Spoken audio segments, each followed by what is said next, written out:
Bismillahirrahmanirrahim. Assalamualaikum warahmatullahi wabarakatuh. Innal hamdalillah nahmaduhu wa nasta'inuhu wa nastaghfiruh. Wa na'udzu billahi min shururi anfusina wa sayyiati a'malina. May yahdihillahu fala mudilla lahu wa may yudlil fala hadiya lahu. أشهد أن لا إله إلا الله وحده لا شريك له وأشهد أن محمد عبده ورسوله صلى الله عليه وعلى آله وصحابته أجمعين ومن تبعهم بإحسان إلى يوم الدين أما بعد فإخواني في الدين wa akhwati fillah rahimani wa rahimakumullah. Semoga Allah Subhanahu wa taala senantiasa mencurahkan rahmatnya kepada kita sekalian. Alhamdulillah, kita bersyukur kepada Allah Subhanahu wa taala yang telah menganugerahkan kepada kita banyak sekali kenikmatan.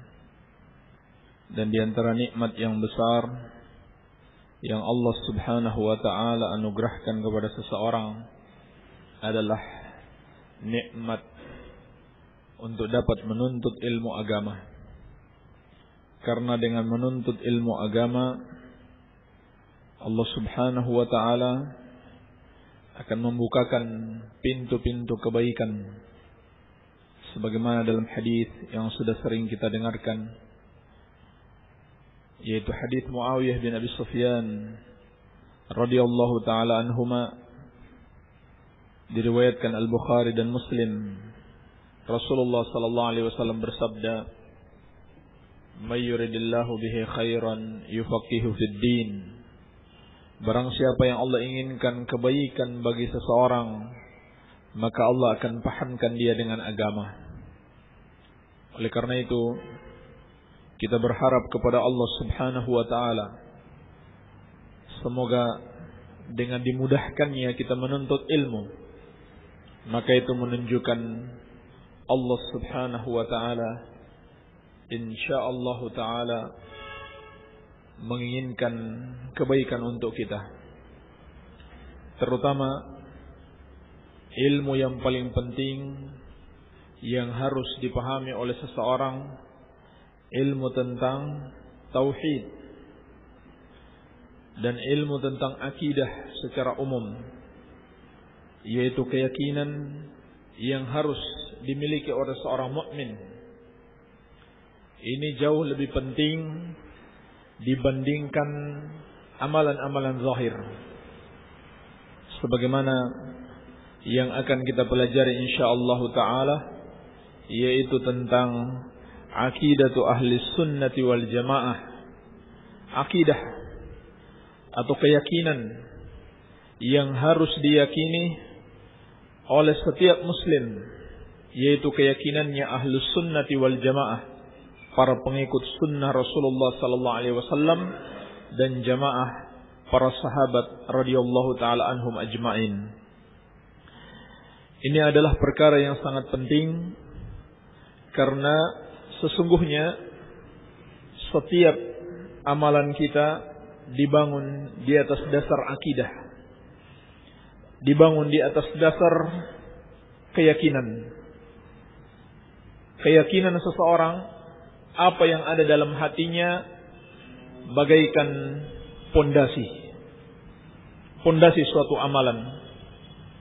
Seluruh amalannya dibangun di atas pondasi tersebut. Sehingga apabila pondasinya lemah, maka amalannya pun lemah.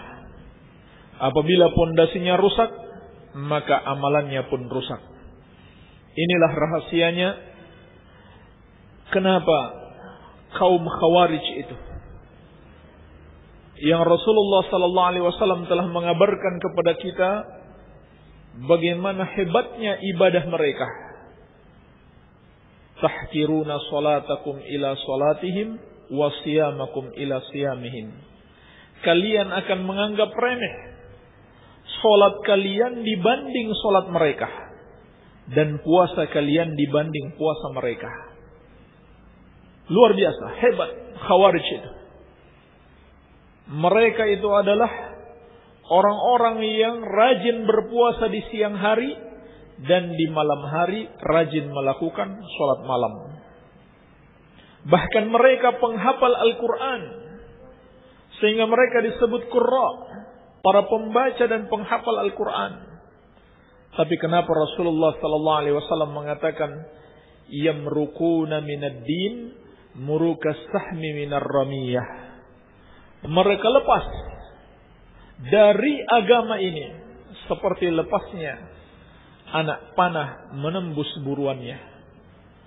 Bahkan kata Nabi sallallahu alaihi wasallam, yakhrujuna minad din thumma la ya'uduna ilaih. Mereka keluar dari agama, kemudian mereka tidak kembali lagi. Dan Nabi sallallahu alaihi wasallam mengatakan tentang mereka, kilabun nar syarru qatla tahta adimis sama. Anjing-anjing neraka sejelek-jeleknya bangkai yang terbunuh di bawah kolong langit. Padahal mereka ahli ibadah. Apa rahasianya ikhwani fid din? Rahimani wa rahimakumullah. Ulama menjelaskan sebab ibadah mereka dibangun di atas dasar akidah yang rusak. Ya. Di atas dasar keyakinan yang tidak benar terhadap sejumlah ajaran-ajaran Islam yang mesti mereka yakini dengan baik. Karena mereka memahami Al-Quran tidak seperti yang dipahami oleh Ahlus Sunnati wal Jamaah, oleh Rasulullah sallallahu alaihi wasallam dan para sahabatnya. Jadi tidak ada manfaatnya. Ya, amal ibadah yang mereka kerjakan menjadi rusak. Ya.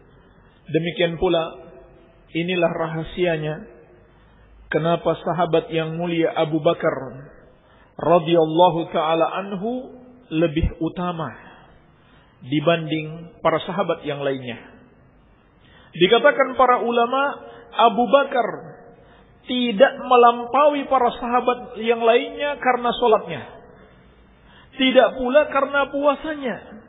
Tidak juga karena zakatnya. Ada sahabat yang lain lebih dikenal dengan banyaknya sholatnya. Lebih dikenal dengan lebih sering berpuasanya. Lebih dikenal dengan besarnya infak di jalan Allah yang dia kerjakan. Namun Abu Bakar radhiyallahu taala anhu melampaui mereka semua. Rahasianya apa? Dikatakan para ulama, karena syai'un waqara fi qalbih. Sesuatu yang menancap keras di dalam hatinya.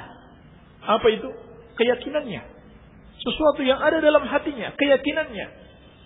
Akidahnya yang kuat tentang Allah, tentang nama-nama dan sifat-sifatnya, pembenaran terhadap apa yang diajarkan oleh Rasulullah sallallahu alaihi wasallam, tidak mengandung kebengkokan sedikit pun. Itulah Abu Bakar radhiyallahu taala anhu. Demikian pula kenapa para sahabat radhiyallahu taala anhum ajma'in melebihi kita. Sampai kata Nabi sallallahu alaihi wasallam, la tasubbu ashabi, la tasubbu ashabi, fa inna ahadakum law anfaqa mithla uhudin dhahaban ma balagha mudda ahadihim wala nasifahu. Janganlah kalian mencela sahabatku, janganlah kalian mencerca sahabatku, karena sesungguhnya seorang dari kalian menginfakkan emas sebesar gunung Uhud tidak akan menyamai segenggam emas yang diinfakkan para sahabat, tidak pula separuhnya. Apa sebabnya? Apa rahasianya?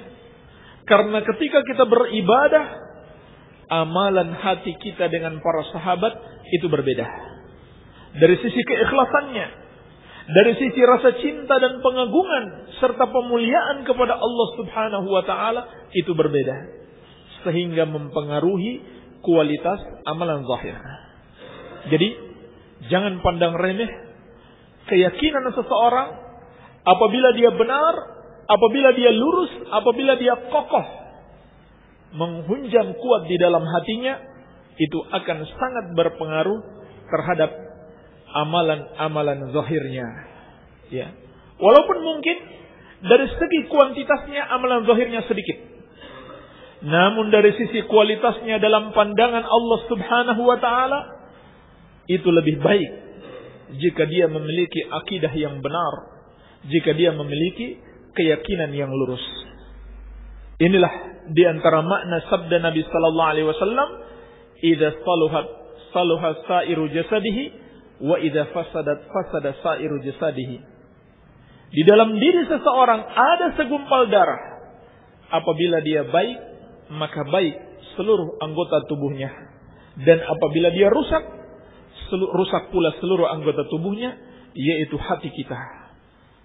Yang di dalam hati ini kita meyakini apa yang Allah Subhanahu wa taala wajibkan untuk diyakini. Oleh karena itu, para ulama menulis sejumlah kitab untuk mengajarkan kepada kita akidatu ahli sunnati wal jamaah yang sesungguhnya. Ini di satu sisi pentingnya mempelajari akidah untuk memperbaiki amalan kita. Kalau begitu, akidah adalah sebesar-besarnya amalan untuk mendekatkan diri kepada Allah Subhanahu wa taala. Inilah tujuan kita. Mempelajari akidah yang benar, meyakini keyakinan yang Allah perintahkan untuk diyakini demi mendekatkan diri kepada Allah, menghamba hanya kepadanya.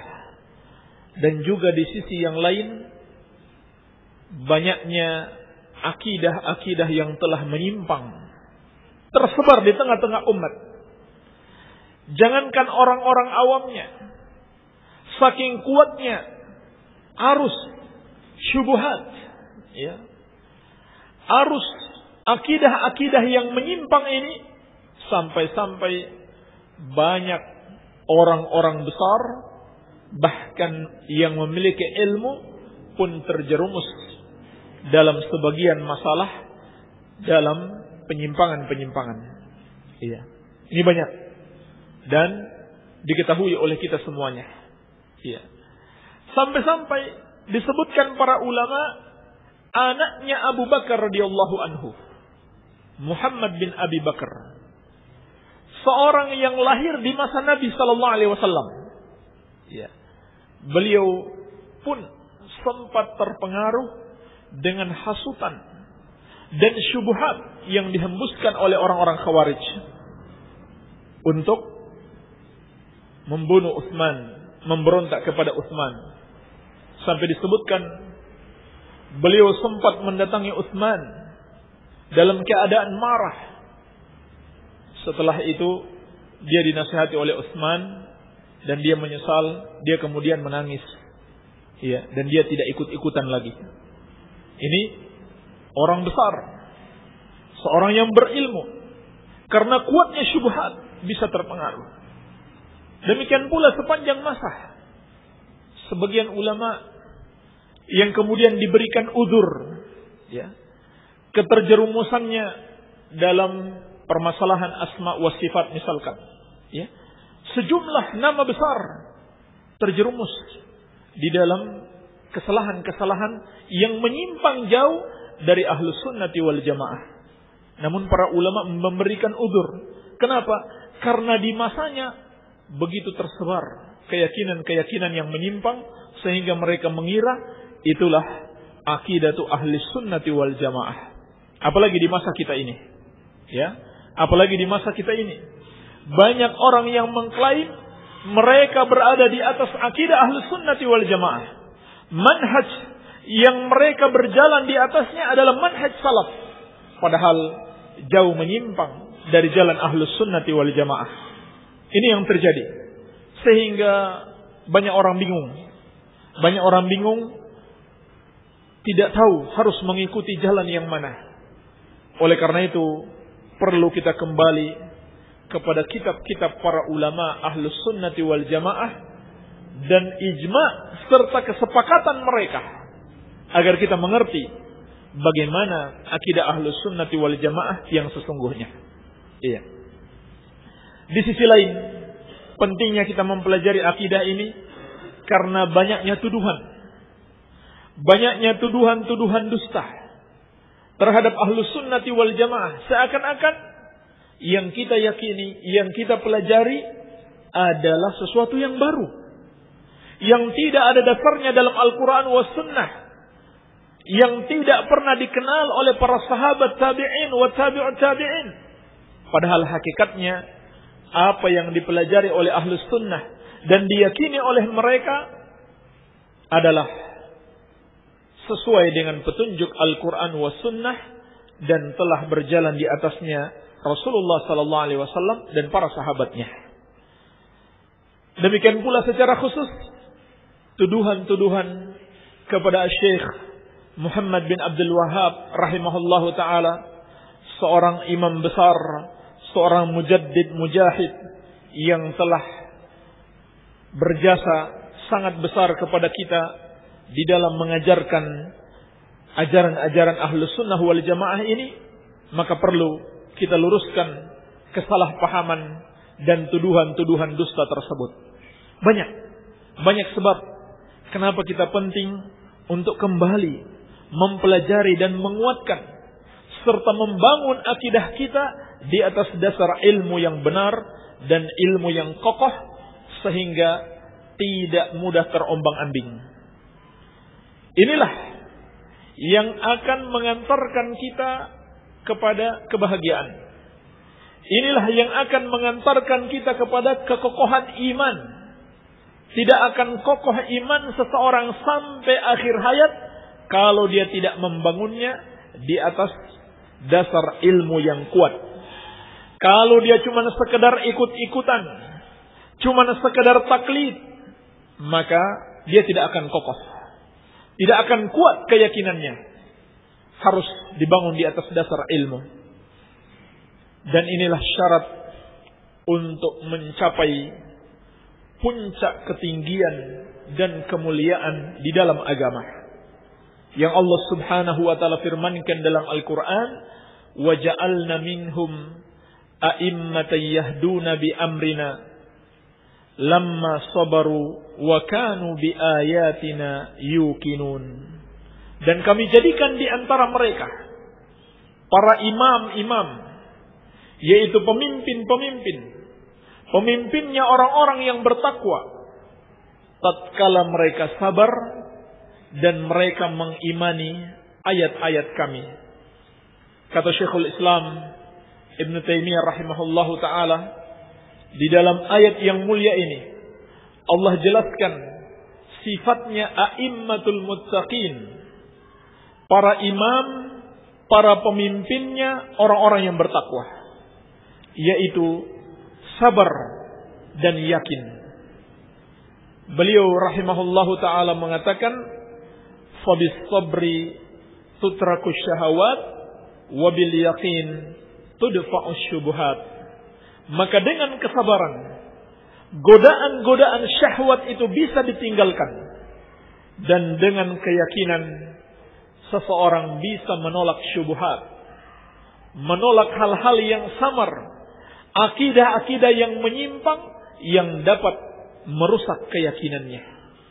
Sekarang pertanyaannya, bagaimana seseorang itu dapat mencapai maqamus sabri wal yakin, tingkatan sabar dan keyakinan? Tidak ada jalan lain baginya kecuali dimulai dengan ilmu. Dimulai dengan menuntut ilmu, memahami akidah yang benar, kembali kepada dalil Al-Quran was Sunnah dan petunjuk para ulama ahli sunnati wal jamaah. Tidak ada jalan yang lain untuk mencapai jalan itu, untuk selamat dari fitnah, syahwat dan syubhat, kecuali harus dimulai dengan menuntut ilmu, dan ilmu yang paling mendasar adalah ilmu tentang akidahnya, tentang keimanannya, tentang keyakinannya. Maka insyaallah ta'ala inilah salah satu kitab yang mengajarkan kepada kita tentang akidatu ahli sunnati wal jamaah, karya al-imamul allamah Syekhul Islam al-mujahidul mujaddid al-Syekh Muhammad bin Abdul Wahhab rahimahullahu ta'ala, yang beliau beri judul Risalah ila Ahlil Qasim lamma sa'aluhu an akidatihi. atau diberi judul para ulama. Sebab ini asalnya adalah surat beliau kepada penduduk Al-Qasim. Maka para ulama memberi nama risalah ini Risalatul Syekh ila ahli Al-Qasim lamma sa'aluhu an aqidatihi. Surat Syekh kepada penduduk Al-Qasim tatkala mereka bertanya kepada beliau tentang akidahnya. Inilah salah satu bentuk dakwah Syekh Muhammad bin Abdul Wahhab rahimahullahu ta'ala yang beliau lakukan di masanya. Yaitu dengan mengirimkan surat. Kalau kita di zaman ini Masya Allah sudah lebih berkembang, lebih beragam metode-metode atau sarana-sarana untuk berdakwah. Bisa melalui internet, melalui radio dan lain sebagainya. Dulu Syekh rahimahullahu ta'ala memanfaatkan surat. Masih memanfaatkan surat di masa itu. Walaupun demikian, karena dakwahnya ikhlas insyaallah ta'ala dan di atas dasar ilmu, Allah jadikan sebagai sebab hidayah.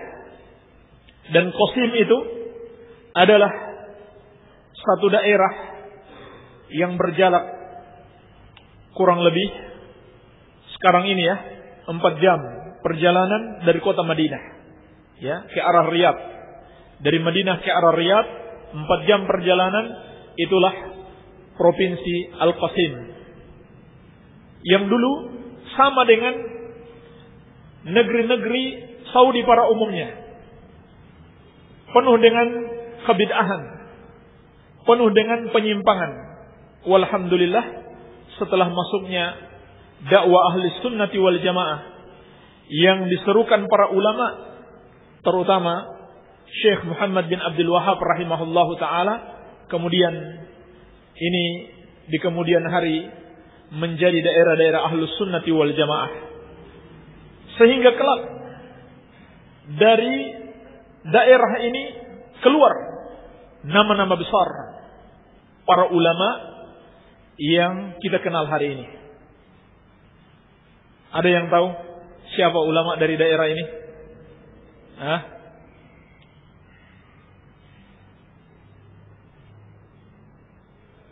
Ada yang tahu nggak? Gimana? Oh itu ada telepon. Coba tanyain. Nggak ada yang tahu?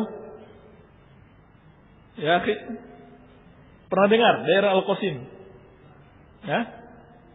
Siapa Pak? Ya, ulama siapa aja yang berasal dari sana? Syekh Muhammad bin Shalih Al-Utsaimin, sebelum beliau.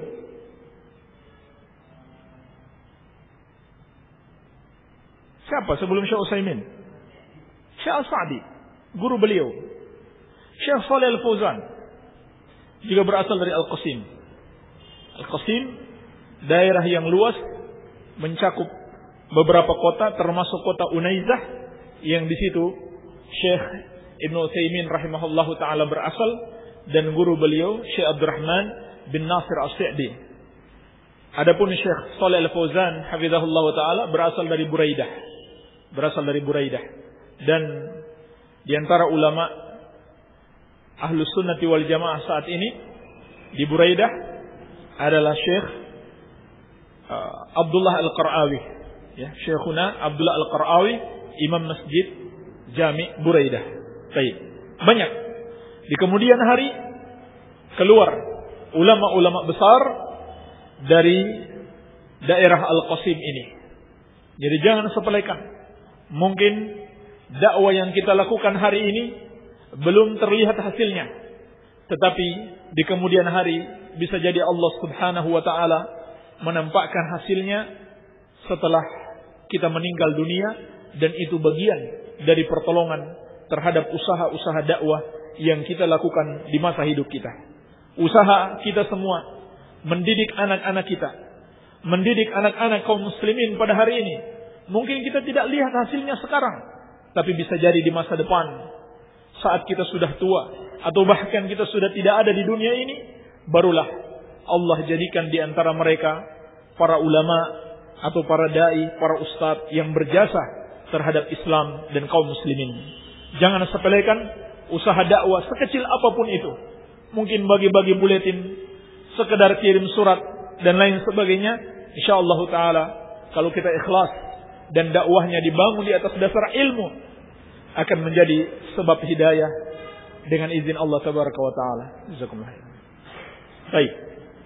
Beliau rahimahullahu taala, sekilas biografi Syekh Muhammad bin Abdul Wahhab. Beliau adalah Syekh Muhammad bin Abdul Wahhab bin Sulaiman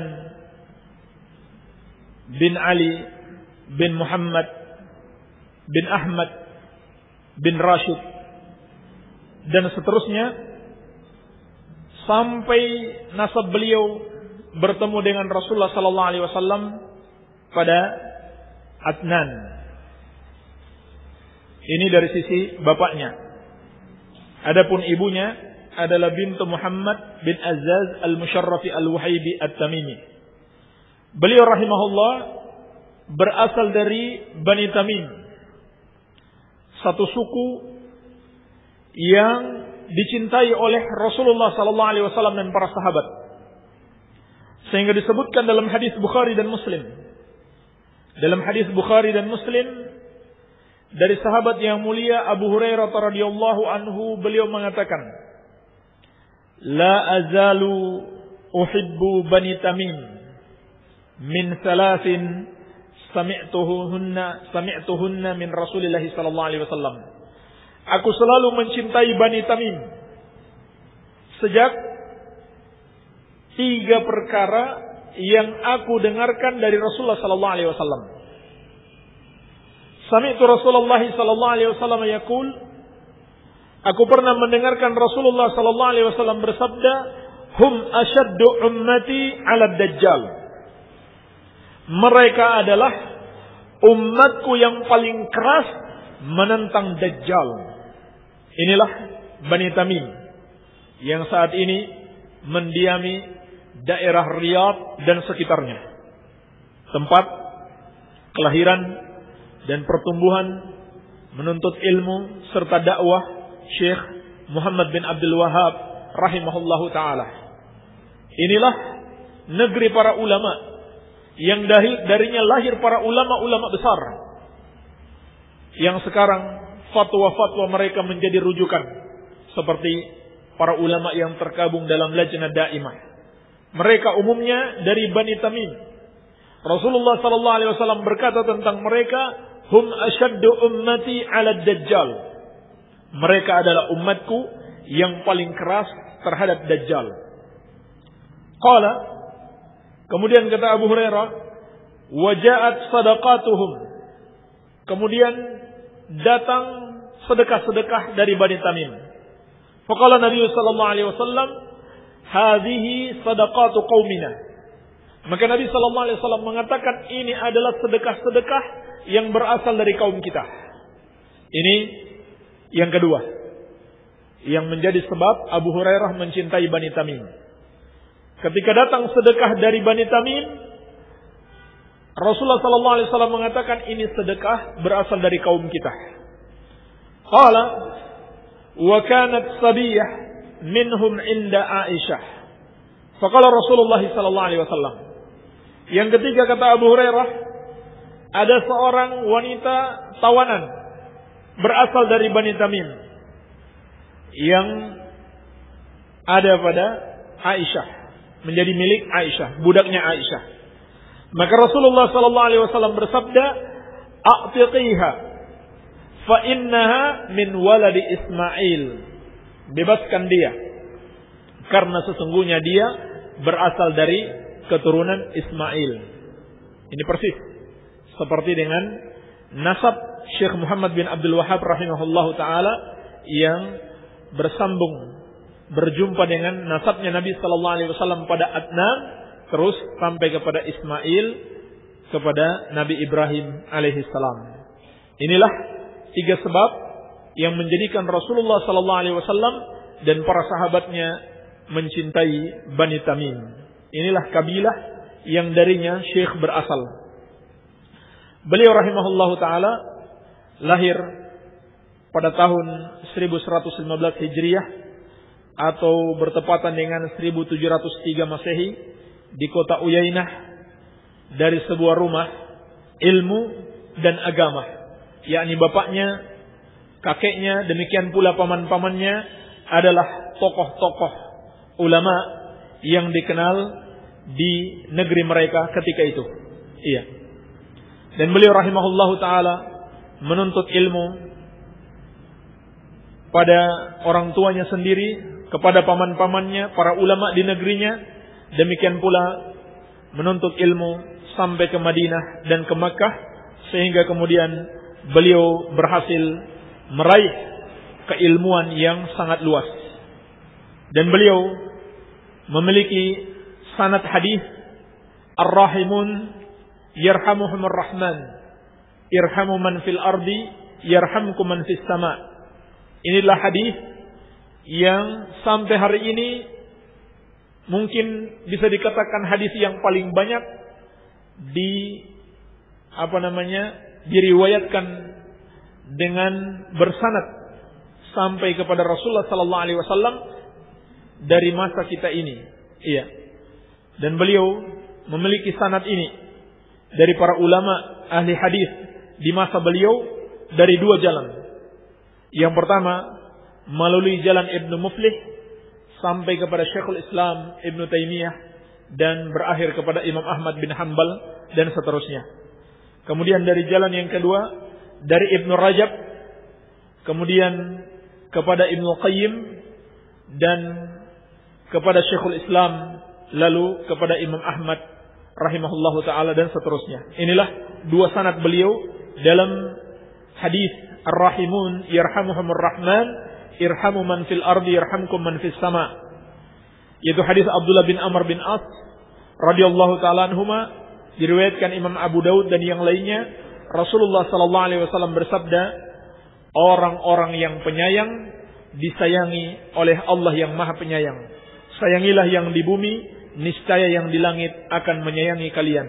Ini hadis dikenal dengan hadis al-musalsal bil awwaliyah, hadis yang selalu diriwayatkan pada periwayatan yang pertama, sebab setiap muhaddis ketika ingin memberikan ijazah periwayatan kepada muridnya, dia akan mulai dengan hadis ini dan dia mengatakan, ini adalah hadis yang pertama aku dengar dari guruku.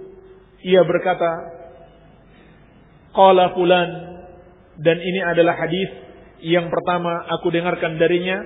Ia berkata, qala fulan, dan ini adalah hadis yang pertama aku dengar darinya.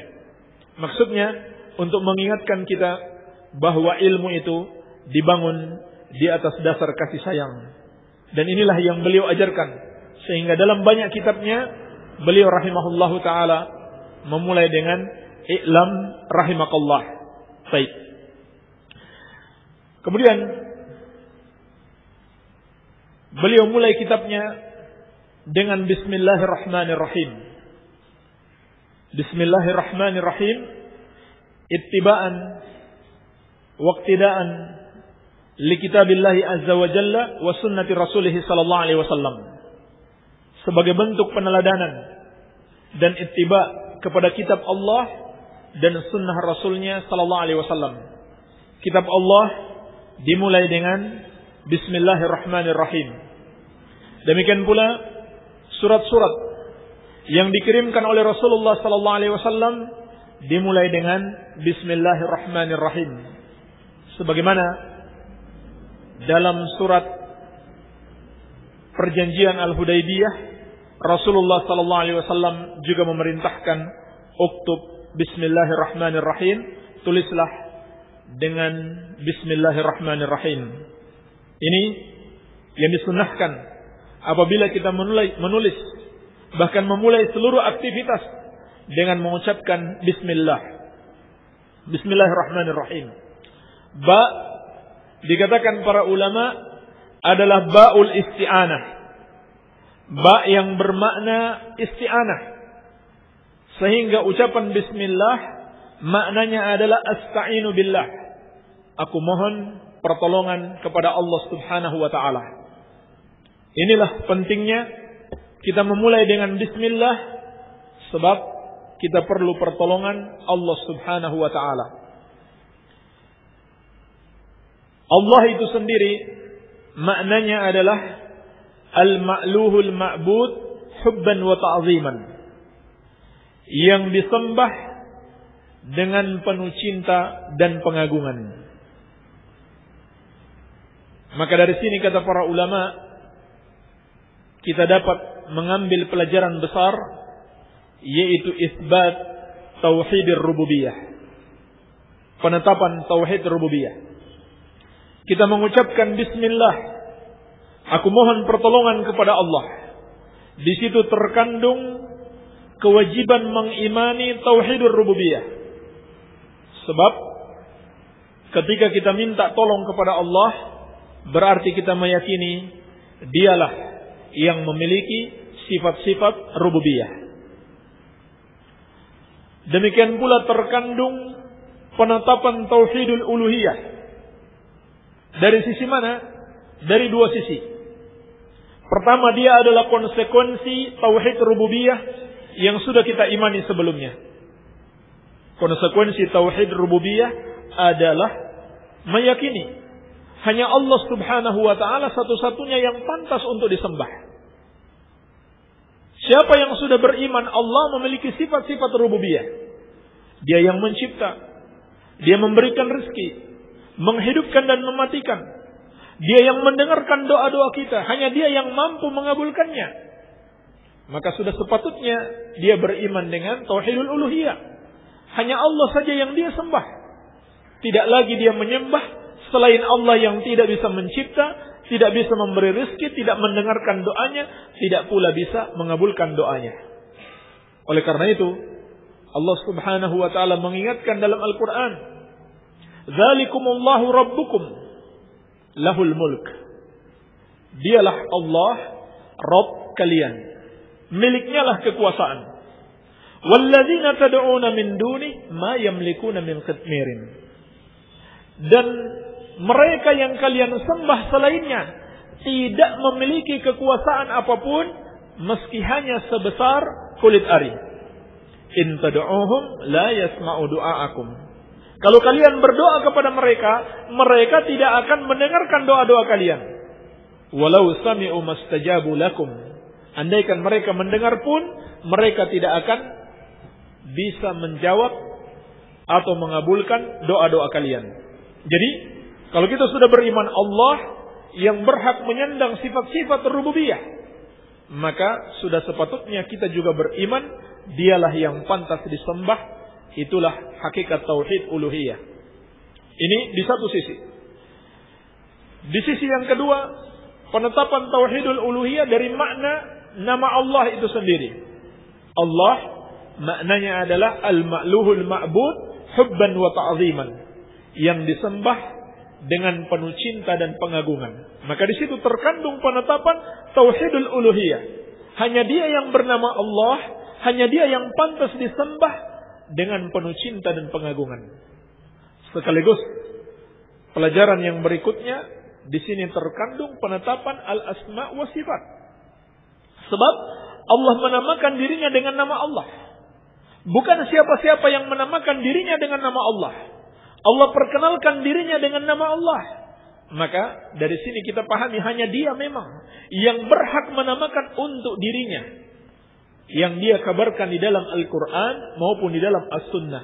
Itulah hakikat tauhidul asma wa sifat. Kalau kita tambahkan dengan yang berikutnya, Ar-Rahman dan Ar-Rahim, maka semakin kuat pendalilan penetapan tauhid al-asma wa sifat.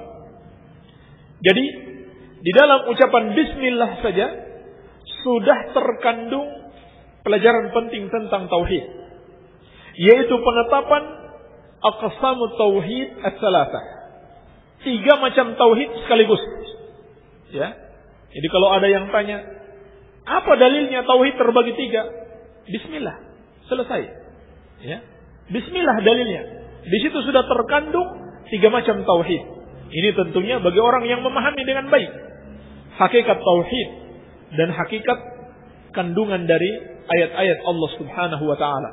Ar-Rahman maknanya adalah Dzur Rahmatil Wasi'ah, pemilik rahmat yang sangat luas.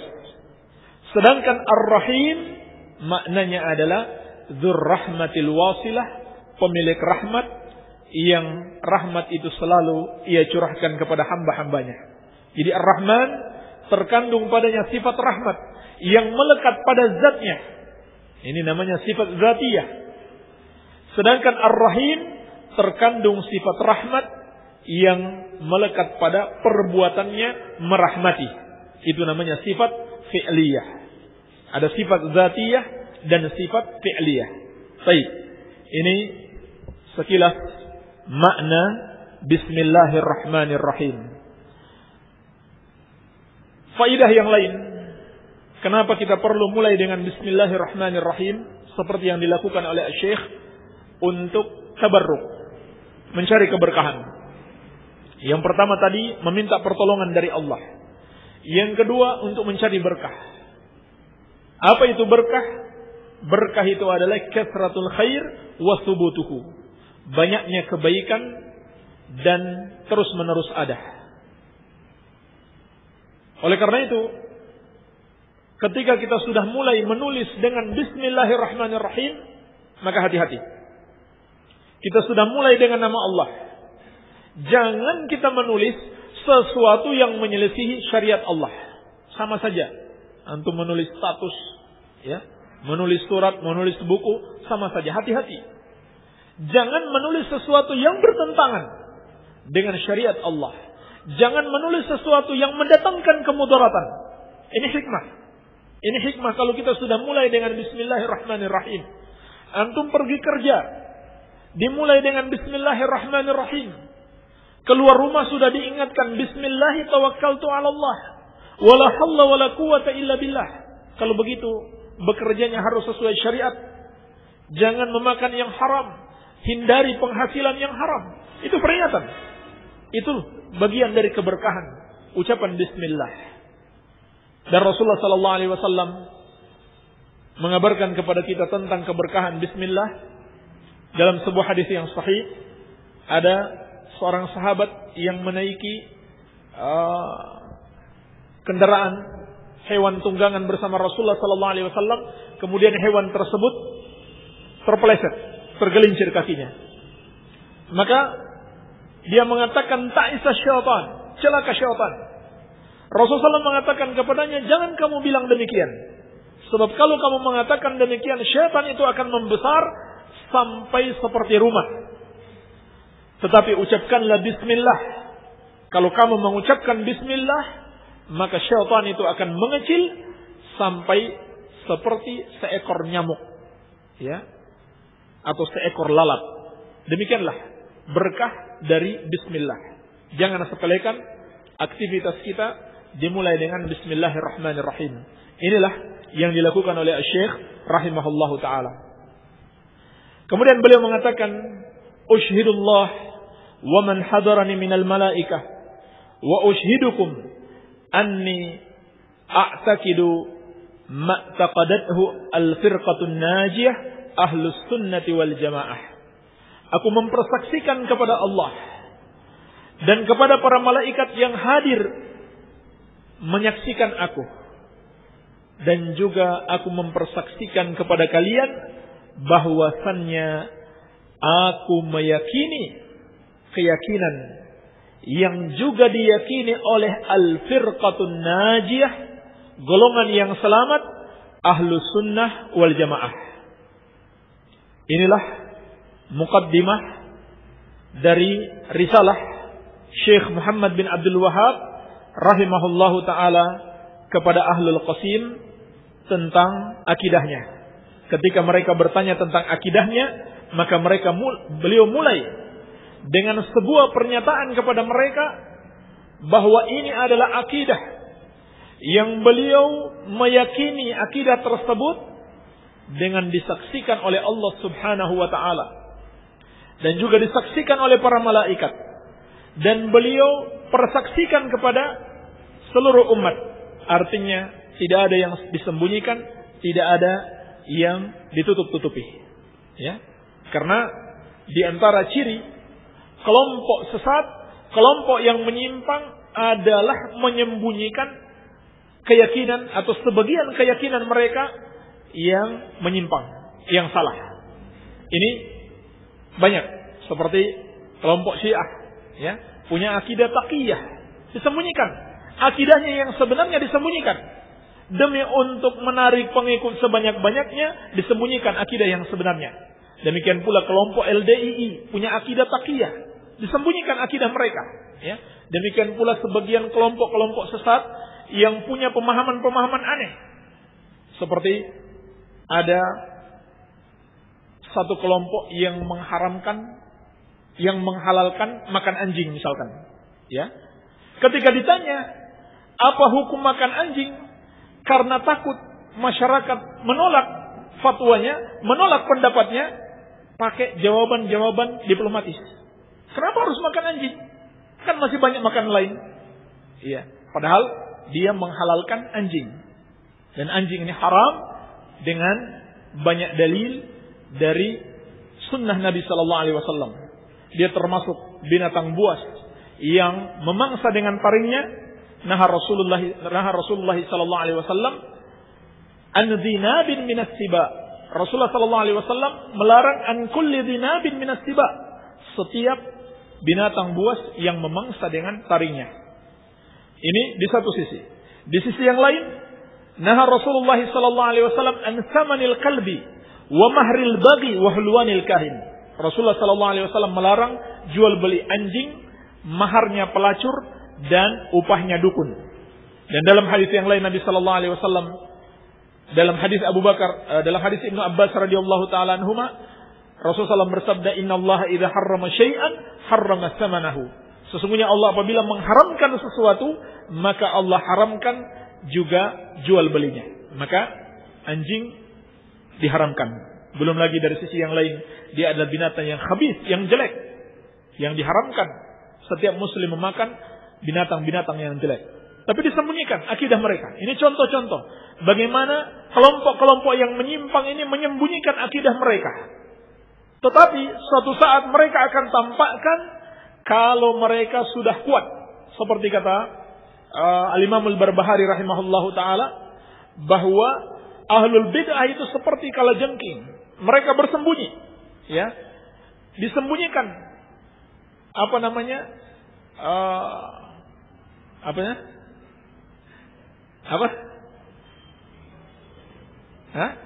Sengatannya ya, disembunyikan dahulu. Nanti kalau dia merasa sudah pas kondisinya, sudah kuat, baru dia memangsa. Iya, inilah kondisi ahlul bid'ah. Adapun ahlus sunnah, maka mereka terang, ya. Zahirnya sama dengan batinnya, tidak ada yang perlu disembunyikan, tidak ada yang perlu ditutup-tutupi. Ya. Termasuk sebagian hizbiyun, sebagian orang-orang yang punya ideologi pemberontakan. Ya. Ketika mereka butuh pertolongan pemerintah, padahal dalam hati mereka musuhi pemerintah tersebut. Tapi ketika mereka butuh pertolongan pemerintah, mereka tidak tampakkan. Ya. Ideologi mereka, akidah mereka yang sesat terhadap pemerintah mereka tidak tampakkan. Mereka jalin kerjasama dengan pemerintah. Tapi di dalam sesama mereka, dalam kelompok mereka, mereka jelek-jelekan pemerintah. Mereka jelek-jelekan pemerintah. Ini yang terjadi pada kelompok-kelompok sesat. Ya, mereka sembunyikan akidah mereka. Mereka sembunyikan agama mereka yang sebenarnya. Maka inilah ahlus sunnah wal jamaah. Tidak perlu ada yang disembunyikan. Tidak perlu ada yang ditutup-tutupi. Disampaikan semuanya. Tidak peduli. Apakah ditolak atau diterima, tidak peduli. Sampaikan kebenaran. Inilah ahlus sunnati wal jamaah. Maka beliau mengatakan bahwa aku meyakini seperti yang diyakini oleh al-firqatun najiyah ahlus sunnati wal jamaah. Inilah akidah beliau rahimahullahu ta'ala, akidah al-firqatun najiyah, akidah ahlus sunnati wal jamaah. Siapa yang dimaksud dengan al-firqatun najiyah? Al-firqatun najiyah, golongan yang selamat, itu diambil dari sabda Nabi sallallahu alaihi wasallam, "Wa sataftariqu ummati ala 73 firqah." Umatku akan berpecah menjadi 73 golongan. Dalam hadis al-iftiraq yang masyhur. Dalam hadis al-iftiraq yang masyhur, Nabi sallallahu alaihi wasallam mengabarkan kepada kita, umatku akan terpecah menjadi 73 golongan. Kulluha fin nari illa wahidah. Semuanya di neraka kecuali satu. Kecuali satu yang diselamatkan. Dalam sebagian riwayat, beliau menjelaskan satu kelompok itu adalah al-jamaah. Dan dalam sebagian riwayat yang lain, ditafsirkan makna al-jamaah tersebut adalah ma ana alaihi wa ashabi, yang mengikuti aku dan para sahabatku. Inilah al-firqatun najiyah, golongan yang selamat, satu-satunya golongan yang selamat, sebagaimana yang dikabarkan oleh Rasulullah sallallahu alaihi wasallam. Umat Islam akan berpecah menjadi 73 golongan. Semuanya di neraka. Kenapa? Karena mereka sudah menyimpang. Mereka sudah sesat. Yang selamat hanya satu, yaitu al-jamaah, yaitu yang mengikuti Rasulullah sallallahu alaihi wasallam dan para sahabatnya. Inilah yang dikenal dengan ahlus sunnati wal jamaah. Apa arti ahlus sunnati wal jamaah? Ahl artinya pemilik, pengikut. Sedangkan as-sunnah yang dimaksud adalah sunnah Rasulullah sallallahu alaihi wasallam, yaitu setiap ucapan, perbuatan, akidah, ilmu Rasulullah sallallahu alaihi wasallam, itulah namanya as-sunnah, yang merupakan lawan dari bid'ah. Jadi yang disebut ahlu sunnah berarti pengikut sunnah Rasulullah sallallahu alaihi wasallam, meneladani beliau dan menjauhi perbuatan bid'ah. Sedangkan yang dimaksud dengan al-jamaah itu di dalam kitab-kitab para ulama itu ada 5 penafsiran. Ini perlu saya rinci karena ada sebagian orang yang salah memahami makna al-jamaah. Mereka mengira al-jamaah itu bentuk organisasi, kemudian dinamakan jamaah Islamiyah atau wahda Islamiyah atau ikhwanul muslimin. Sehingga hadis-hadis tentang kewajiban mengikuti al-jamaah mereka bawa kewajiban mengikuti organisasi mereka. Kalau kemudian seseorang keluar dari organisasi mereka, maka mereka akan musuhi. Ya, mereka akan musuhi. Mereka bawa ke situ maknanya. Bukan seperti itu makna al-jamaah. Dari penafsiran para ulama, yang pertama makna al-jamaah adalah as-sawadul a'zam, golongan yang terbesar. Ini dari penafsiran Ibnu Mas'ud dan Abu Mas'ud Al-Ansari, sebagaimana diriwayatkan al-Imam Al-Lalikai dalam syarah i'tiqad beliau. Penafsiran yang kedua, al-jamaah yang dimaksud adalah ahlul ilm, para ulama, ahlul hadis, para ulama ahlul hadis, ahlul athar. Ini diriwayatkan dari Imam Ahmad, beliau mengatakan, in lam yakunu ahlul hadis fala adri manhum. Kalau mereka itu bukan ahlul hadis, saya tidak tahu lagi siapa mereka. Demikian pula, ini juga ucapan al-Imam Al-Bukhari, bahwasannya mereka itu adalah ahlul ilmi bil athar, para ulama yang mengerti asar, yaitu asar-asar dari Rasulullah sallallahu alaihi wasallam dan para sahabat. Makna jamaah yang ketiga, mereka itu adalah para sahabat Nabi sallallahu alaihi wasallam. Para sahabat Nabi sallallahu alaihi wasallam, ini dari ucapan Khalifatul Rashid Umar bin Abdul Aziz rahimahullahu taala, dan ini jelas tadi ya hadisnya. Ma'ana alaihi wa ashabi. Iya. Kemudian yang keempat, makna jamaah yang keempat adalah umat Islam. Adalah umat Islam seluruhnya. Dan ini batil. Ini penafsiran yang batil. Bertentangan dengan hadis iftiraqul ummah tadi. Hadis tentang perpecahan umat. Kemudian makna jamaah yang kelima adalah pemerintah kaum muslimin. Adalah pemerintah kaum muslimin. Inilah 5 makna jamaah yang disebutkan dalam kitab-kitab para ulama. Khususnya yang dinisbahkan kepada salaf. Adapun yang kelima dari ucapan Al-Imam At-Tabari. Al-Imam At-Tabari mengatakan bahwa yang dimaksud dengan al-jamaah adalah pemerintah kaum muslimin. Baik. Sekarang kita perhatikan. Penafsiran yang pertama, al-jamaah adalah golongan yang terbesar.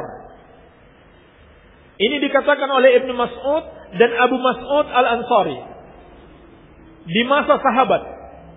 Maka al-jamaah itu adalah golongan terbesar. Maksudnya siapa? Maksudnya sahabat. Karena di masa itu umat Islam terbanyak adalah sahabat. Jadi nggak bisa ditafsirkan lain. Ya, nggak bisa ditafsirkan lain. Sampai hari ini masih ada yang memahami seperti itu. Bahwa Ahlus Sunnah golongan ikut banyak orang. Ya, nggak seperti itu. Ya, nurut umum gitu ya. N dan U. Ya, Ahlus Sunnah harus nurut umum katanya. Ya, itu tidak benar. Itu maksudnya di masa Rasulullah SAW. Oleh karena itu, Ibnu Mas'ud sendiri punya ucapan emas tentang al-jamaah.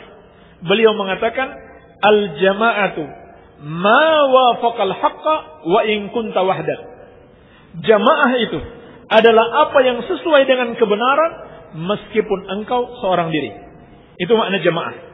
Jadi makna jamaah yang dimaksud para ulama golongan terbanyak adalah sahabat. Kemudian makna yang kedua, ahlul ilmi bil athar juga kembali kepada sahabat. Sahabat yang paling berilmu, orang-orang yang paling berilmu, dan mencakup seluruh ulama ahli sunnah wal jamaah yang mengikuti jalan para sahabat. Adapun penafsiran yang ketiga itu sudah jelas sekali. Yang dimaksud adalah para sahabat Rasulullah sallallahu alaihi wasallam seperti ucapan Nabi sendiri, ma'ana alaihi wa ashabi, yang mengikuti aku dan para sahabatku.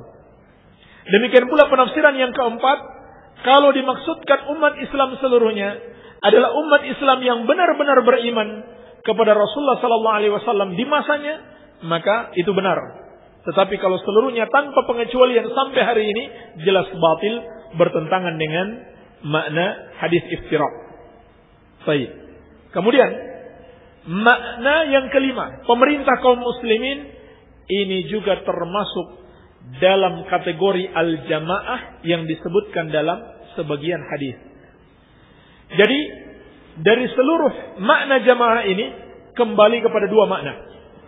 Yang pertama, sahabat Rasulullah sallallahu alaihi wasallam, yaitu mengikuti ajaran mereka, mengikuti jalan mereka. Yang kedua, pemerintah kaum muslimin. Pemerintah kaum muslimin.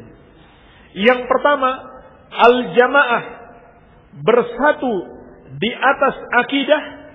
Yang kedua, bersatunya badan.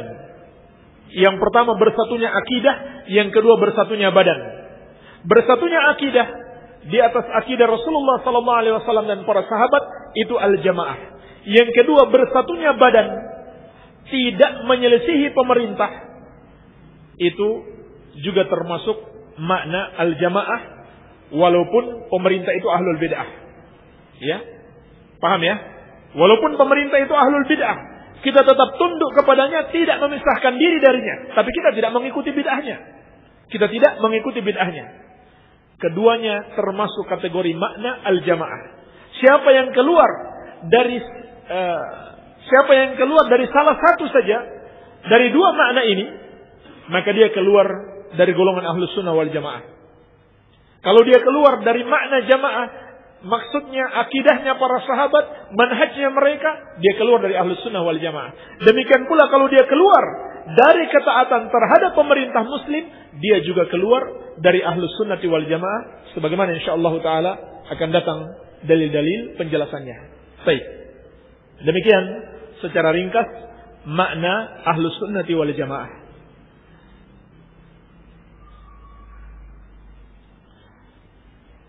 Beliau rahimahullahu ta'ala mengatakan, aku meyakini seperti yang diyakini oleh ahlus sunnati wal jamaah. Lalu beliau mulai merinci satu persatu akidah beliau. Qala minal imani billah wa malaikatihi wa kutubihi wa rusulihi wal ba'si ba'dal maut wal iman bil qadari khairihi wa syarrihi, yaitu beriman kepada Allah, kepada malaikat-malaikatnya, kepada kitab-kitabnya, kepada rasul-rasulnya, dan kepada kebangkitan setelah kematian, yaitu hari kiamat, dan beriman kepada takdir Allah, baiknya maupun buruknya. Inilah bagian yang pertama, beliau menjelaskan tentang usulul iman. Bagian yang pertama dari akidah beliau yang dijelaskan di dalam risalah ini, yaitu tentang usulul iman. Iman memiliki banyak cabang, dan usulnya, pokok keimanan adalah arkanul iman yang 6. Sebab Rasulullah sallallahu alaihi wasallam ketika ditanya oleh malaikat Jibril alaihissalam tentang iman, maka beliau mengatakan antu'minu billah wa malaikatihi wa kutubihi wa rusulihi wal yaumil akhir wa tu'mina bil qadar khairihi wa syarrihi. Engkau beriman kepada Allah, kepada malaikat-malaikatnya, kepada kitab-kitabnya, kepada rasul-rasulnya, dan kepada hari akhir, dan kepada takdir Allah, baiknya maupun buruknya. Maka ulama mengatakan inilah arkanul iman atau usulul iman. Yang pertama, beriman kepada Allah Subhanahu wa ta'ala. Ini mencakup beriman kepada 3 macam tauhid. Beriman kepada Allah Subhanahu wa ta'ala mencakup keimanan terhadap 3 macam tauhid, yaitu tauhidul rububiyah, tauhidul uluhiyah, dan tauhidul asma wa sifat. Yang dimaksud dengan tauhidur rububiyah yaitu mengimani bahwa Allah Subhanahu wa ta'ala dialah yang memiliki sifat-sifat rububiyah, tidak ada yang lainnya. Tidak ada yang bersekutu bersama Allah, tidak ada yang membantu Allah, tidak ada yang bersaing bersama Allah di dalam menyandang sifat-sifat rububiyah, yaitu mengimani perbuatan-perbuatan Allah Subhanahu wa ta'ala. Iya. Ifradullah ta'ala bi af'alihi. Tauhid rububiyah adalah mengesahkan Allah dalam perbuatan-perbuatannya, seperti mencipta, memberi rezeki, menghidupkan dan mematikan, dan lain sebagainya. Dari perbuatan-perbuatan Allah, kita yakini hanya Allah yang melakukan perbuatan-perbuatannya tersebut. Iya. Kemudian tauhidul uluhiyah yang merupakan konsekuensi dari tauhid uluhiyah, yaitu ifradullah ta'ala bil ibadah, mengesahkan Allah Subhanahu wa ta'ala dalam ibadah. Kita yakini hanya Allah Subhanahu wa ta'ala satu-satunya yang pantas untuk disembah, dan inilah hakikat kalimat la ilaha illallah. Kalimat la ilaha illallah artinya adalah la ma'budu haqqun illallah. Tidak ada yang berhak disembah kecuali Allah. Yang terkandung padanya 2 rukun. Rukun yang pertama yaitu an-nafyu, penafikan. Yang ada dalam kalimat la ilaha artinya menganggap salah semua sesembahan selain Allah. Kemudian rukun yang kedua al-isbat atau penetapan yang terkandung dalam kalimat illallah, yakni mengimani hanya Allah satu-satunya yang pantas untuk disembah. Kemudian yang ketiga adalah tauhidul asma wa sifat. Apa yang dimaksud dengan tauhidul asma wa sifat? Maksudnya adalah isbatu ma asbatahu Allah li nafsihi fi kitabihi aw sunnati rasulih sallallahu alaihi wasallam min al asma'i was sifat. Menetapkan, yaitu mengimani apa yang Allah telah tetapkan untuk dirinya, baik di dalam kitabnya atau dalam sunnah Rasulnya dari nama-nama dan sifatnya. Alal wajhil la'iq bihi, dalam atau menurut yang sesuai dengan keagungannya, yang sesuai dengan keagungan dan kebesarannya. Kita yakini nama-nama dan sifat Allah alal wajhil la'iq bihi, sesuai dengan keagungan dan kebesarannya. Min ghairi tahrifin wala ta'tilin, tanpa melakukan tahrif, penyimpangan, ataupun ta'til, penghilangan maknanya. Wala taqyifin wa min ghairi taqyifin wala tamtsilin, dan juga tanpa melakukan taqyif, yaitu membagaimanakan, dan tamtsil, menyerupakan sifat-sifat Allah Subhanahu wa taala. Insyaallah taala akan datang penjelasan lebih detail oleh Asy-Syaikh tentang keimanan terhadap asma wa sifat. Baik. Adapun beriman kepada para malaikat itu mencakup keimanan terhadap 4 perkara. Yang pertama, mengimani wujud mereka, keberadaan para malaikat. Bahwasannya malaikat adalah makhluk yang benar-benar ada, sebagaimana yang telah Allah kabarkan kepada kita di dalam Al-Quran tentang keberadaan para malaikat. Yusabbihuna al-laila wan nahar la yafturun. Mereka selalu bertasbih kepada Allah siang dan malam tanpa mengenal letih. Dan jumlah mereka sangat banyak. Tidak ada yang sanggup menghitungnya kecuali Allah Subhanahu wa taala.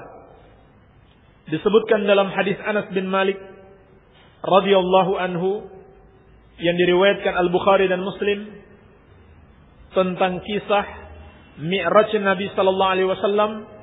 Beliau diperlihatkan Al-Baitul Ma'mur.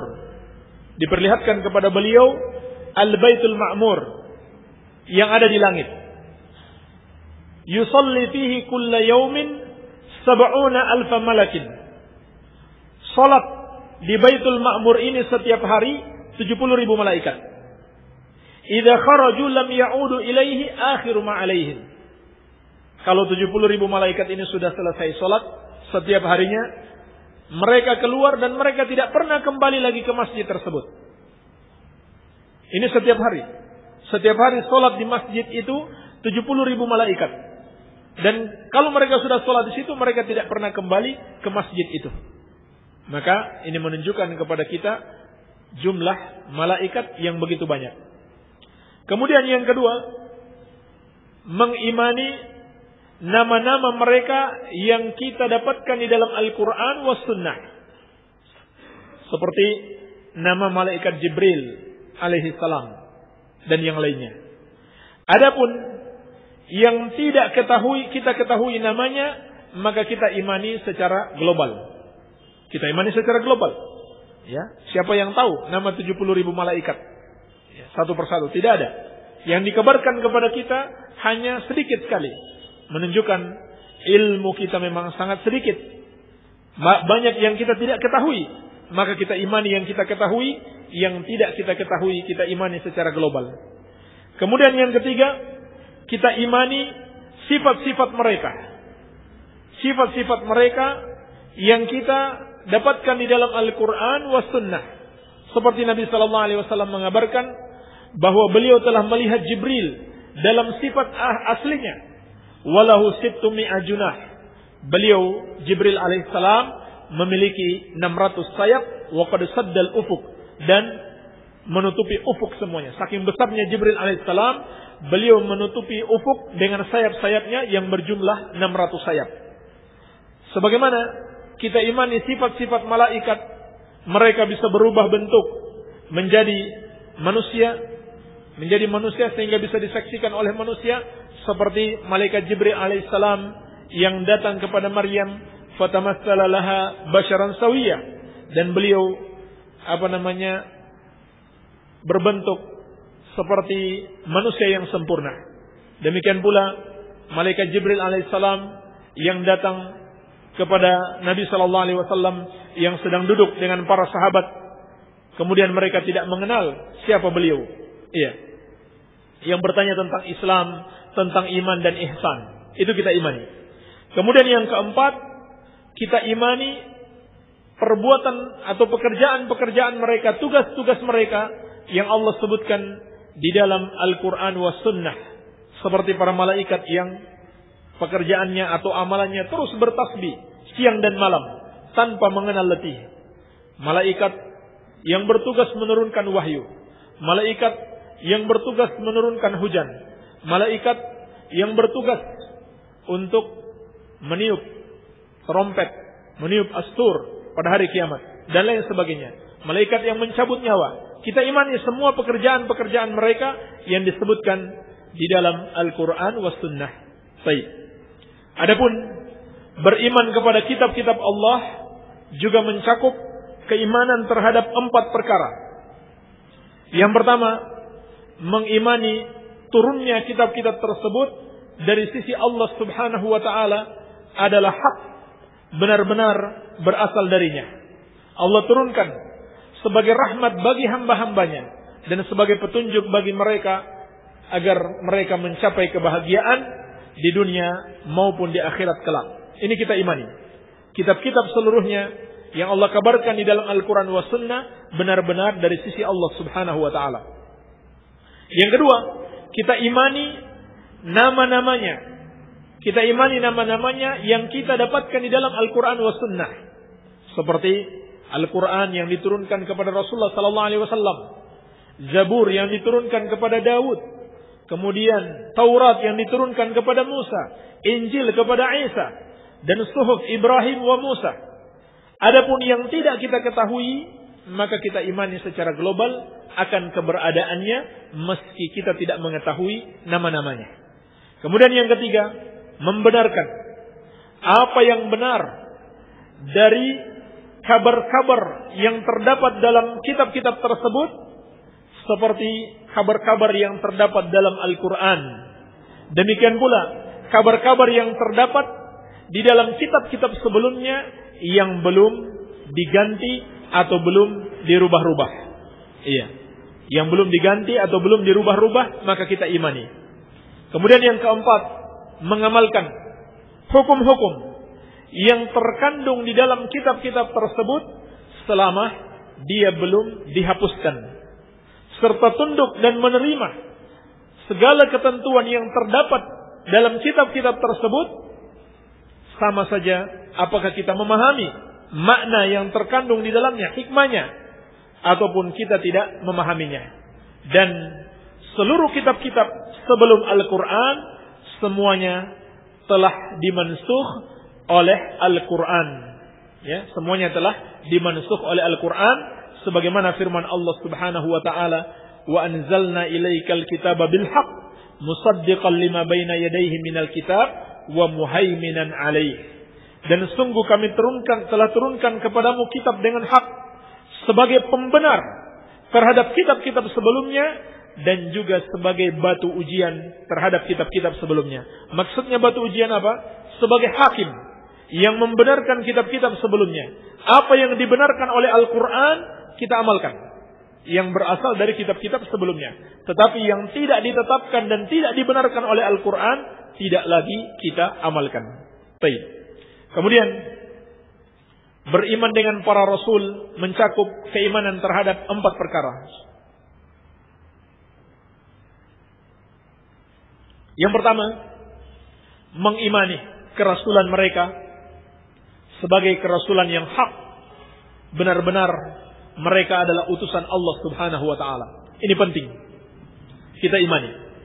Walaupun para nabi dan rasul sebelum Nabi Muhammad sallallahu alaihi wasallam tidak diutus kepada kita, tetapi wajib bagi kita mengimani kerasulan mereka sebagai rasul yang betul-betul diutus oleh Allah. Sebab mengingkari seorang rasul itu sama artinya mengingkari seluruh rasul. Sama. Mengingkari satu kitab Allah sama artinya mengingkari seluruh kitab Allah. Sebagaimana firman Allah, "Kadzabat qaum Nuhin al-mursalin." Kaum Nuh telah mendustakan seluruh rasul. Padahal rasul Yang ada ketika itu hanya Nabi Nuh alaihissalam. Tatkala mereka mengingkari, mendustakan Nabi Nuh alaihissalam, mereka dihukumi telah mendustakan seluruh para nabi dan rasul alaihimussalatu wassalam. Kemudian yang kedua, beriman dengan nama-nama mereka yang kita ketahui yang disebutkan di dalam Al-Quran dan Sunnah, seperti Nabi Muhammad, Ibrahim, Musa, Isa, Nuh dan lain sebagainya yang disebutkan di dalam As-Sunnah. Adapun yang tidak disebutkan, maka kita imani secara global. Karena Allah Subhanahu wa taala berfirman, "Walaqad arsalna rusulan minhum man qasasna 'alaik wa minhum man lam naqsus 'alaik." Dan sungguh kami telah mengutus para rasul, sebagian mereka kami kisahkan kepada kalian dan sebagian lagi tidak kami kisahkan kepadamu. Maka yang dikisahkan kepada kita disebutkan tentang nama-nama mereka, kita imani. Adapun yang tidak disebutkan, maka kita imani secara global. Kemudian yang ketiga, membenarkan kabar-kabar yang benar atau kabar-kabar yang disampaikan oleh para nabi dan rasul alaihi wassalatu wassalam tersebut. Yang keempat, beramal dengan syariat nabi yang diutus kepada kita, yaitu nabi kita yang mulia, Nabi Muhammad sallallahu alaihi wasallam, yang diutus untuk seluruh umat manusia di akhir zaman. Allah Subhanahu wa taala telah mengingatkan, "Fala wa rabbika la yu'minun hatta yuhaqqimuka fima shajara bainahum, thumma la yajidu fi anfusihim harajan mimma qadaita wa yusallimu taslima." Maka sekali-kali tidak demi Rabbmu, mereka tidaklah beriman sampai mereka menjadikan kamu hakim, pemutus perkara terhadap apa yang terjadi di antara mereka. Kemudian tidak ada dalam hati mereka sedikit pun rasa kesempitan, rasa keberatan terhadap apa yang kamu tetapkan, dan mereka tunduk sepenuhnya. Inilah makna keimanan terhadap para nabi dan rasul alaihi wassalatu wassalam. Kemudian yang berikutnya, beriman kepada hari akhir mencakup beriman kepada 3 perkara, yaitu al-iman bil ba'tsi. Yang pertama, mengimani adanya hari kebangkitan, yaitu hari dibangkitkannya makhluk setelah matinya untuk dihisab. Kemudian yang kedua adalah setelah kita mengimani adanya hari kebangkitan, dan ini berdasarkan dalil-dalil Al-Quran wa Sunnah dan ijma' ulama, maka kemudian yang kedua kita imani al-hisab wal jaza, adanya hisab dan pembalasan, perhitungan setiap amalan kita dan pembalasannya. Dan yang ketiga, al-iman bil jannati wan nar, beriman dengan surga dan neraka.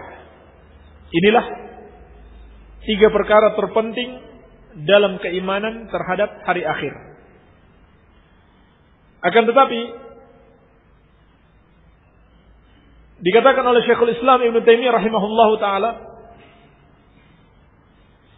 beriman kepada hari akhir mencakup keimanan terhadap semua yang dikabarkan oleh Rasulullah sallallahu alaihi wasallam tentang apa yang akan terjadi di hari akhir setelah kematian. Ini termasuk dalam makna beriman kepada hari akhir. Iya. Mengimani semua yang akan terjadi setelah kematian yang dikabarkan oleh Rasulullah sallallahu alaihi wasallam. Insyaallah taala Syekh rahimahullahu taala akan memberikan perincian apa saja yang beliau imani tentang apa yang akan terjadi setelah kematian, yakni tentang fitnah kubur, tentang azab dan nikmatnya, dan seterusnya, sampai akhirnya manusia masuk ke dalam surga dan neraka. Semua yang dijelaskan oleh Rasulullah sallallahu alaihi wasallam tentang apa yang akan terjadi setelah kematian, itu masuk di dalam makna beriman kepada hari akhir. Iya. Insyaallah taala akan datang penjelasannya lebih detail. Kemudian yang keenam, rukun iman yang keenam adalah beriman kepada takdir Allah Subhanahu wa taala. Dan mencakup keimanan terhadap 4 perkara. Keimanan terhadap 4 perkara. Yang pertama al-ilmu. Yang kedua al-kitabah. Yang ketiga al-masyiah. Yang keempat al-khalqu. Yang pertama ilmu. Yang kedua pencatatan. Yang ketiga tentang kehendak Allah. Yang keempat tentang penciptaan Allah. Adapun perinciannya, yang pertama adalah tercakup atau apa yang wajib kita imani terhadap takdir Allah adalah kita imani bahwa Allah Subhanahu wa taala memiliki ilmu, atau Allah telah mengetahui, Allah telah memiliki ilmu tentangnya, yaitu tentang apa yang akan terjadi jumlatan wa tafsilan, baik secara globalnya maupun secara rinci. Allah memiliki ilmu tentangnya. Sama saja, apakah yang terkait dengan perbuatan-perbuatan Allah ataukah yang terkait dengan perbuatan-perbuatan makhluk. Allah Maha mengetahui segala sesuatunya. Ini yang harus kita imani. Nanti akan datang penjelasan di antara penyimpangan dalam keimanan terhadap takdir adalah mengingkari ilmu Allah. Yaitu mereka mengatakan Allah Allah tidak tahu kecuali setelah terjadi. Allah tidak mengetahui sesuatu kecuali setelah terjadinya. Ini termasuk kesesatan. Yang kedua, kita imani bahwa segala sesuatunya telah Allah tulis di Al-Lauhul Mahfuz, di sebuah catatan yang terjaga, di sebuah papan yang terjaga. Allah Subhanahu wa taala telah menulis semua yang akan terjadi di situ. Ini yang kedua terkait keimanan terhadap takdir Allah Subhanahu wa taala. Tentang yang pertama dan kedua ini, Allah sebutkan di dalam Al-Qur'an dalam surat Al-Hajj ayat ke-170. Alam ta'lam anna Allah ya'lamu ma fis sama'i wal ard, inna dzalika fi kitabin, inna dzalika 'ala Allah yasir. Tidakkah engkau tahu bahwasanya Allah telah mengetahui apa yang di langit maupun di bumi? Sesungguhnya itu semua sudah berada dalam sebuah kitab, sudah dicatat. Sesungguhnya itu mudah atas Allah Subhanahu wa taala. Dan dalam Sahih Muslim dari sahabat yang mulia Abdullah bin Amr bin As radhiyallahu taala anhuma, Rasulullah sallallahu alaihi wasallam bersabda, "Kataballahu maqadiral khalaiq qabla an yakhluqa as-samawati wal ard bi 50,000 sanatin."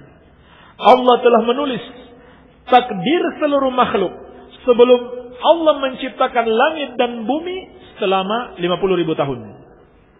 Selama 50.000 tahun sebelum Allah ciptakan langit dan bumi, takdir seluruh makhluk telah Allah Subhanahu wa taala ciptakan. Dan juga disebutkan dalam Sunan Abi Daud dari sahabat yang mulia Ubadah bin Samit radhiyallahu taala anhu, beliau berkata kepada anaknya, "Ya bunayya, innaka lan tajida ta'ma haqiqatil iman hatta ta'lama anna ma asabaka lam yakun liyukhti'ak wa ma akhta'aka lam yakun liyusibak." Wahai anakku, sesungguhnya engkau tidak akan mendapatkan manisnya hakikat keimanan. Engkau tidak akan mengecap atau merasakan indahnya, manisnya keimanan sampai engkau tahu apa yang sudah ditetapkan menimpamu tidak akan meleset darimu. Apa yang sudah Allah tulis pasti mengenaimu, tidak akan meleset. Dan apa yang Allah sudah tetapkan tidak akan mengenaimu, pasti tidak akan mengenaimu. Tidak akan mengenaimu sama sekali. Sami'tu Rasulullah sallallahu alaihi wasallam yaqul. Sungguh aku telah mendengarkan Rasulullah sallallahu alaihi wasallam bersabda, "Inna awwala ma khalaqallahu al-qalam." Sesungguhnya pertama Allah menciptakan adalah al-qalam, pena. Faqala lahu uktub. Lalu Allah mengatakan kepadanya, tulislah. Qala rabbi wa madza aktub. Lalu pena itu mengatakan, wahai Rabbku, dan apa yang akan aku tulis? Qala uktub maqadira kulli syai' hatta taquma as-sa'ah.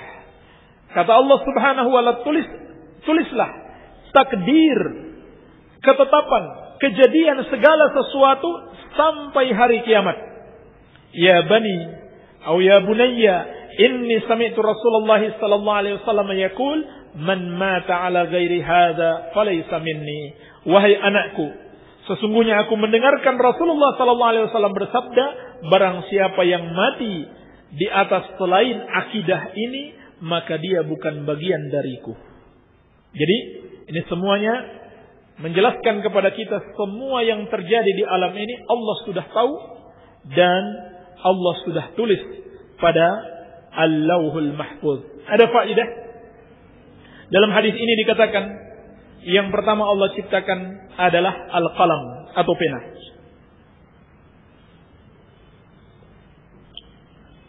Sehingga ulama sebagian mengatakan makhluk yang pertama diciptakan adalah al-qalam. Dan sebagian ulama berpendapat sebelum pena diciptakan, arsy di atas air sudah ada. Sebagaimana dalam riwayat yang lain, masih dalam riwayat Muslim dari Amr bin As radhiyallahu taala anhu, Rasulullah sallallahu alaihi wasallam bersabda, kataballahu maqadiral khalaiq qabla an yakhluqa as-samawati wal ard bi 50 alf sanatin wa kana arshuhu 'alal ma. Allah telah menuliskan takdir seluruh makhluk sebelum Allah menciptakan langit dan bumi selama 50.000 tahun, dan ketika itu arsy-nya sudah berada di atas air. Artinya ketika Allah menciptakan pena, arsy-nya sudah lebih dulu ada. Jadi pendapat yang benar, arsy lebih dulu diciptakan. Adapun makna inna awwala ma khalaqallahu al-qalam, sesungguhnya yang pertama Allah ciptakan adalah al-qalam. Ini maknanya adalah awwaliyah bin nisbati ilal kitabah. Pertama yang berhubungan dengan penulisan. Iya. Sehingga makna awal di sini kata para ulama adalah hina khalaqallahu al-qalam, ketika pertama Allah ciptakan al-qalam, langsung disuruh menulis. Paham ya? Makna pertama di situ. Bukan maknanya pertama dia yang diciptakan, bukan. Tetapi ketika pertama kali diciptakan, tidak ada tugasnya yang pertama dia kerjakan kecuali apa? Menulis. Jadi demikian makna hadis tersebut. Sebab makhluk yang pertama sebelum pena itu pun tidak bisa dikatakan yang pertama karena tidak ada dalil. Cuman kita katakan dia sebelum pena dia sudah ada, yaitu arsy Allah Subhanahu wa taala, wa kana 'alal ma, dan dia berada di atas air. Baik. Faedah yang berikutnya tentang al-kitabah, penulisan. Al-kitabah itu dijelaskan para ulama ada 5 macam. Ada 5 macam penulisan takdir. Penulisan takdir yang pertama adalah yang ditulis di Lauhul Mahfuz. Seperti dalil-dalil yang kita sebutkan tadi. Inilah yang pertama sekali ditulis sebelum diciptakannya makhluk. Sebelum diciptakannya langit dan bumi. Dan inilah yang tidak akan bisa dirubah, tidak akan bisa digantikan. Inilah yang dimaksud dalam hadis, rufi'atil aqlam wa jaffatis suhuf. Pena-pena telah diangkat dan kertas-kertas telah mengering. Maksudnya sudah selesai penulisannya, tidak ada perubahan lagi. Baik. Kemudian yang kedua, penulisan takdir Allah terhadap makhluknya, siapa penghuni surga dan siapa penghuni neraka.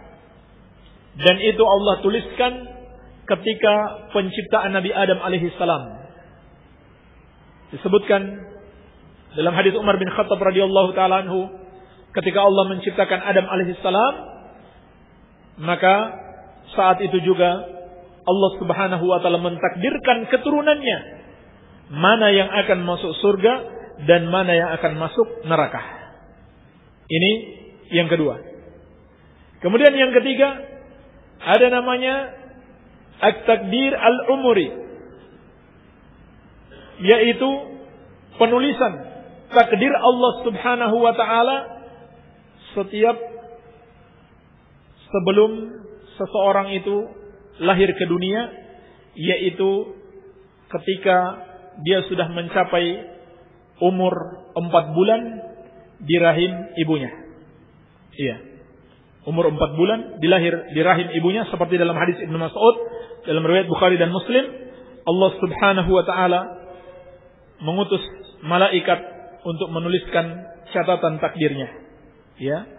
Untuk menuliskan rizkinya, ajalnya dan amalnya, dan apakah dia celaka atau bahagia.